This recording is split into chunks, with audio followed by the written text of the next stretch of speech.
Hi, my name is Sammy Aniceto. Hi, I'm Natalia Gamba. I'm Marianne Hayes, and this is our Research Methods final project. Our research project revolves around the current pandemic that is affecting almost everyone in the world. This crisis has evolved and enveloped our world as we know it. During a crisis, especially one having to do with health, there is a lot of information from different sources that can either be truthful or misleading. There is so much information, whether it be from television, articles, videos, etc., and people tend to believe whatever they read or hear without checking its validity. We wanted to dive into this idea and see if, in a time of crisis, people would believe information that had tangible statistics more than information that was general about COVID 19. Our hypothesis is that people are more likely to view statistical information, whether accurate or not, as more trustworthy and reliable, rather than broader factual statements. Therefore, our null hypothesis is there is no statistical difference between the stats and non-stats conditions. Next, moving into the design of our experiment, we created a survey based on our hypothesis. We created a 20-question survey relating to the current COVID-19 virus outbreak. There were two conditions present in the survey. The first condition is 10 of the questions we chose were broad but true factual statements regarding COVID-19. Our second condition is 10 additional questions with self-altered statistics that are false. The only difference in the two conditions is that 10 statements included false statistical information. All statements included in the survey were chosen or created in the zone of true-false ambiguity so as to not sway participants to one end of the Likert scale or the other. The 20 questions were also in a randomized order. At the end of the survey, we recorded the hours of exposure each participant had to COVID-19 information to address any outliers. We received informed voluntary consent of 40 participants to complete our survey. The participants were asked to complete the survey in one sitting, utilizing no outside resources. They were also asked to read each statement and choose a value from 1 to 7 on the Likert scale. The Likert scale choices we included were absolutely false, probably false, somewhat false, uncertain, somewhat true, probably true, and absolutely true. All 40 participants participated in both conditions of the survey, creating a within subjects design. Therefore, we chose to run a paired samples t-test.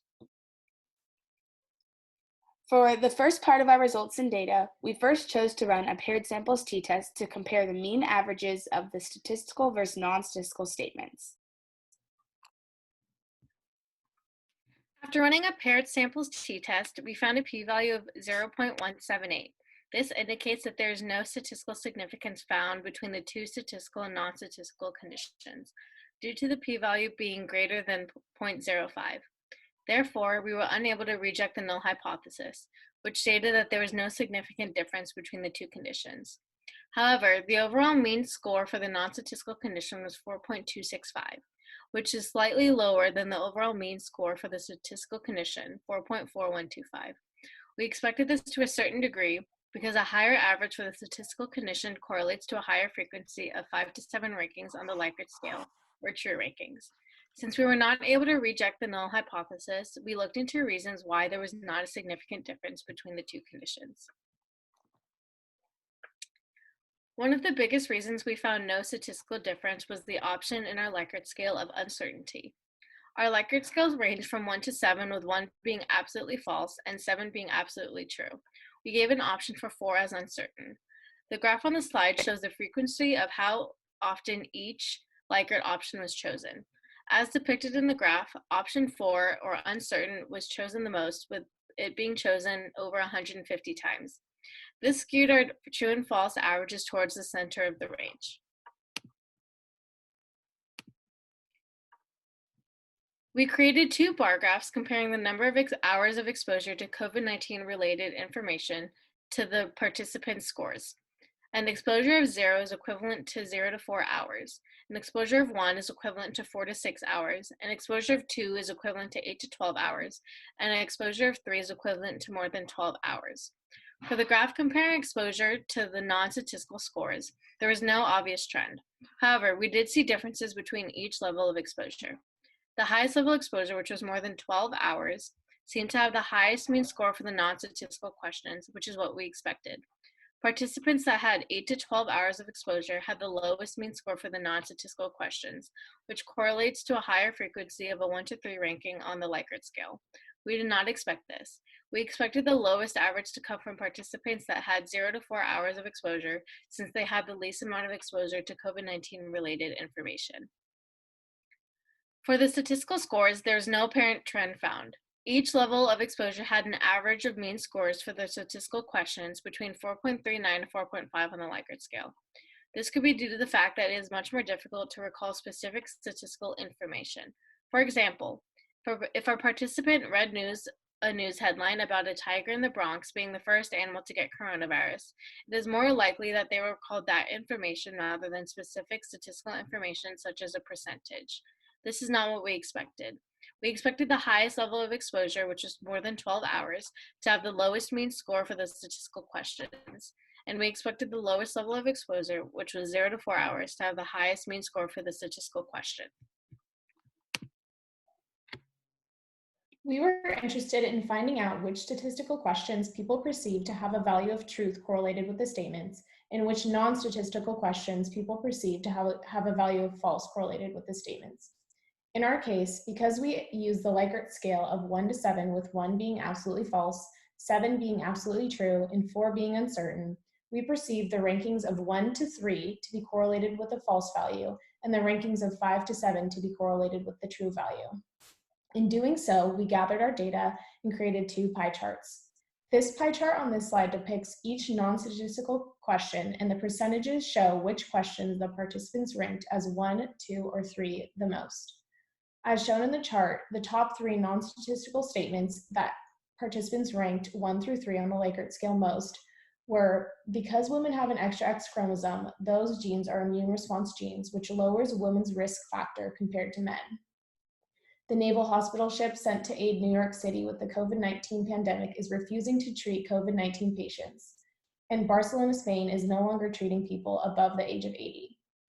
One commonality noticed in the graph is that 2 of the statements, the naval hospital ship and the Barcelona, Spain, referred to the refusal or ending of coronavirus treatments to patients. These 2 statements can conflict with a possible personal bias of the belief that human nature is innately good. Furthermore, the question related to the extra X chromosome in women, people could have a possible gender bias towards how they perceive the accuracy of the statement. These 3 questions fall into the ambiguity of the true-false zone, where even one who has done a lot of research on the subject may not be sure of whether it is true or not. Our second pie chart depicts each statistical question, and the percentages show which questions the participants ranked as 5, 6, or 7 on the Likert scale the most. The distribution of statistical statements that participants ranked 5 through 7 is more evenly distributed than the non-statistical statements. We altered statistical statements by changing percentages and numerical values, and ensured that they were designed within the ambiguity of the true-false zone to not sway participants one way or the other on the Likert scale. Even though there were 3 statements that people ranked higher on the Likert scale, there was not a specific commonality to create an apparent trend. To reiterate the point that Sammy mentioned regarding statistical information being more difficult to recall than non-statistical information, it may have been difficult for participants to rank statistical statements on one end of the Likert scale or the other. Lastly, we looked at different confounds for our experiment that could have swayed participants' true or false views of these statements. So the first confound we found was fatigue. Participants were asked to complete data collection from multiple experiments in a short amount of time. While taking the survey, they may have become tired or bored with the task. Participants were also asked to complete around 10 other experiments, which could have been a factor to the fatigue confound. The next confound we found was exposure. Although we asked participants to tell us how much exposure they had to articles about COVID-19, the quality of information they read could impact how they answered the questions. The third confound we found was the belief bias. There was a potential for the belief bias in our survey, considering the political climate of the current COVID-19 information and how that can sway participants' beliefs of each statement, whether they are factual or not. Our fourth confound we found was access to outside resources. During the survey, the participants had the ability to look up information from outside resources to answer these questions, even though we mentioned that they could not contact outside resources. The last confound we looked into was the structure of the question. The 20 questions needed to be in the zone of true-false uncertainty, so participants were not drawn to one end of the scale or the other, but there still could have been questions that we put in there that were not within this zone.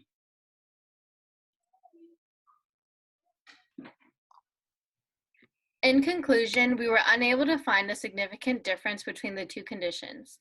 We looked into 3 different reasons for this occurrence: frequency of Likert scale rankings, difference in exposure levels, and specific wording of the statements.